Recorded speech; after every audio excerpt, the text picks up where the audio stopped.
America Iran में ceasefire खत्म हो चुका है। दोनों एक दूसरे पर अटैक कर रहे हैं। अब अमेरिकी हमले का ईरान ने जवाब दिया है। जॉर्डन में यूएस एयरबेस पर हमला किया, ड्रोन हैंगर तबाह करने का दावा किया जा रहा है और अमेरिका ने भी आज सुबह सुबह जवाबी हमले का जवाब दिया है। नमस्कार, आप देख रहे हैं न्यूज 18 का डिजिटल प्लेटफॉर्म। मैं हूं आपके साथ श्रुति श्रीवास्तव। अमेरिका और ईरान के बीच की शांति को फिर नजर लग गई है। ईरान ने हॉर्मुज में एक जहाज पर हमला किया और इसके बाद हॉर्मुज बंद करने का ऐलान कर दिया। इससे बढ़ के अमेरिका ने एक बार फिर से ईरान पर अटैक शुरू कर दिया है।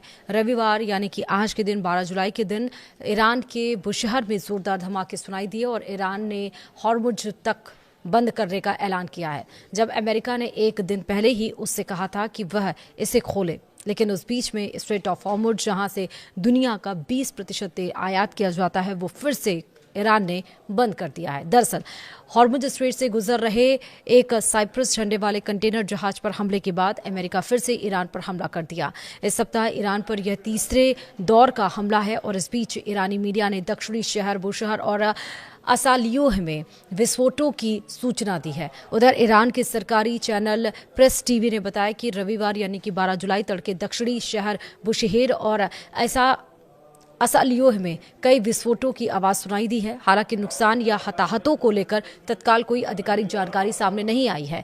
यह हमला तब हुआ है जब जहाज पर अटैक के बाद ईरान ने स्ट्रेट ऑफ हॉर्मुज बंद करने का ऐलान किया है। एक दिन पहले ही अमेरिका ने ईरान से सार्वजनिक तौर पर यह ऐलान करने को कहा था कि हॉर्मुज जलडमरूमध्य पूरी तरह खुला रहेगा। साथ ही ये भी कहा था कि ईरान यह भी घोषणा करे कि यहां से गुजरने वाले किसी भी जहाज पर हमला नहीं होगा। लेकिन रविवार को यानी कि 12 जुलाई को ईरान ने बिल्कुल उल्टा कदम उठाते हुए ट्रंप को चढ़ाया है और ईरान ने हॉर्मुज स्ट्रेट यानी कि स्ट्रेट ऑफ हॉर्मुज को अगली सूचना तक बंद करने का ऐलान कर दिया।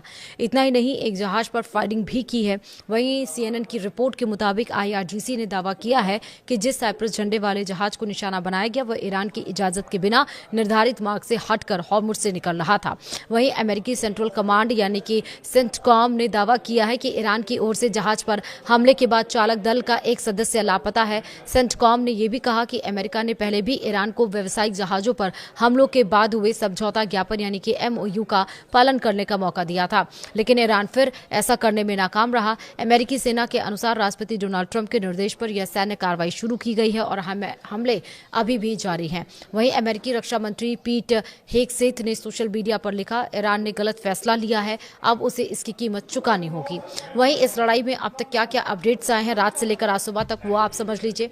सबसे पहले ईरानी सेना ने दावा किया है कि उसने कुवैत और बहरीन में अमेरिकी सैन्य ठिकानों पर ड्रोन हमले किए। यह जानकारी ईरानी मीडिया ने दी है। ईरानी सेना के मुताबिक कुवैत में पैट्रियट एयर डिफेंस सिस्टम, गोला बारूद डिपो और रडार साइट को निशाना बनाया गया है। बहरीन में भी अमेरिकी संचार प्रणाली और रडार साइट पर ड्रोन हमले का दावा किया गया है। वहीं ईरान ने कहा है कि हमले दक्षिणी ईरान में जारी अमेरिकी सैन्य कार्रवाई के जवाब में किए गए हैं। उधर कतर के रक्षा मंत्रालय ने कहा कि उसकी सशस्त्र सेनाओं ने देश को निशाना बनाकर दागी गई एक मिसाइल को बीच रास्ते में ही इंटरसेप्ट कर दिया है। रक्षा मंत्रालय के मुताबिक एयर डिफेंस सिस्टम ने मिसाइल हमले को सफलतापूर्वक नाकाम किया। फिलहाल मिसाइल किसने दागी और किसी नुकसान की आधिकारिक जानकारी नहीं दी गई है। अधिक जानकारी का अभी तक इंतजार है। इधर ईरान के इस्लामिक रिवॉल्यूशनरी गार्ड कॉर्प्स यानी कि IRGC ने दावा किया है कि उसने जॉर्डन में हमला किया। हमले में प्रिंस हसन एयरबेस पर मौजूद अमेरिकी सैन्य ठिकानों को कई बैलिस्टिक मिसाइलों से निशाना बनाया गया। सरकारी टीवी चैनल IRIB के मुताबिक IRGC ने दावा किया कि हमले में एयरबेस का कमांड एंड कंट्रोल सेंटर और MQ-9 ड्रोन रखने वाले हैंगर तबाह कर दिए गए हैं। फिलहाल जॉर्डन या अमेरिका की ओर से इस दावे की आधिकारिक पुष्टि नहीं हुई है। वहीं आपको बता दें कि संयुक्त अरब अमीरात ने यह भी कहा कि उसकी एयर डिफेंस सिस्टम ईरान से आई मिसाइल और ड्रोन हमलों का जवाब दे रही है। UAE के रक्षा मंत्रालय ने कहा है कि देश के अलग अलग हिस्सों में सुनाई दे रहे धमाके एयर डिफेंस सिस्टम की इंटरसेप्शन कार्रवाई है। मंत्रालय ने लोगों से आधिकारिक निर्देशों का पालन करने की अपील की है। फिलहाल नुकसान या हताहतों की जानकारी अभी तक नहीं दी गई है। वहीं बहरीन में एक बार फिर से एयर रेड सायरन बजाए गए हैं। यह जानकारी देश के गृह मंत्रालय ने दी है। गृह मंत्रालय ने नागरिकों और निवासियों से शांत रहने की अपील की है। साथ ही उन्हें नजदीकी सुरक्षित स्थान पर जाने के लिए भी कहा है। फिलहाल सायरन बजने की वजह या किसी हमले की आधिकारिक पुष्टि अभी तक यहां पर भी नहीं हुई है। वहीं हमले का शिकार हुए कंटेनर जहाज के चालक दल ने जहाज छोड़ दिया है। UKMTO ने कहा है कि सभी सदस्य लाइफ बोट में सवार हो गए हैं। UKMTO के मुताबिक यह जानकारी सैन्य अधिकारियों और जहाज की सुरक्षा टीम ने दी है।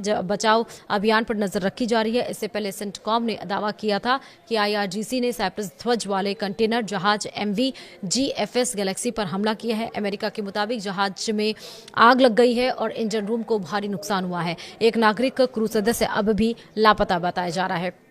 वहीं आपको एक और अपडेट बता दें कि ईरान के हॉर्मुज़गान राज्य के जास्क शहर में 2 और धमाकों की आवाज़ सुनाई दी है। यह जानकारी सरकारी टीवी IRIB ने दी है। IRIB के मुताबिक खुजिस्तान और बुशहेर प्रांत की सीमा पर स्थित इमाम जादेह शाह अब्दुल्ला इलाके में भी विस्फोट हुआ है। शुरुआती जानकारी के अनुसार कोई हताहत नहीं हुआ। इससे पहले ईरानी मीडिया ने जास्क में 10 से ज्यादा और बुशहेर प्रांत में 12 धमाकों की सूचना भी दी थी। वहीं सेंटर फॉर मैरीटाइम स्ट्रैटेजी के वरिष्ठ फेलो एयान रालवी ने दावा किया है कि ईरान हॉर्मुज़ जल डमरूमध्य में ऐसा नियंत्रण लागू करना चाहता है जो पहले कभी नहीं देखा गया। रालवी के मुताबिक ईरान सिर्फ अनुमानित प्रणाली ही नहीं बल्कि भुगतान और निगरानी व्यवस्था भी लागू करना चाहता है।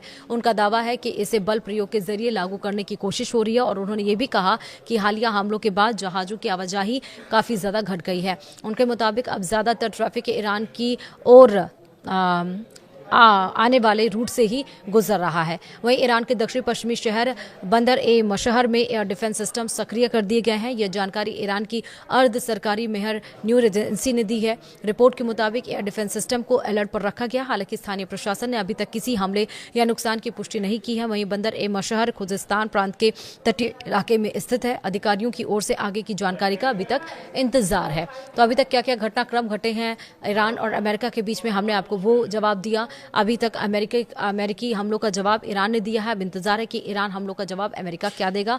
लेकिन सबसे ज्यादा टेंशन पॉइंट ये है कि स्ट्रेट ऑफ हॉर्मुज़, जहां मैंने आपको बताया कि दुनिया का 20% तेल आयात हो जाता है, जहां पे स्ट्रेट ऑफ हॉर्मुज़ बंद हुआ तो आपने देखा था कि क्रूड ऑयल के दाम लगातार उछाल मार रहे थे।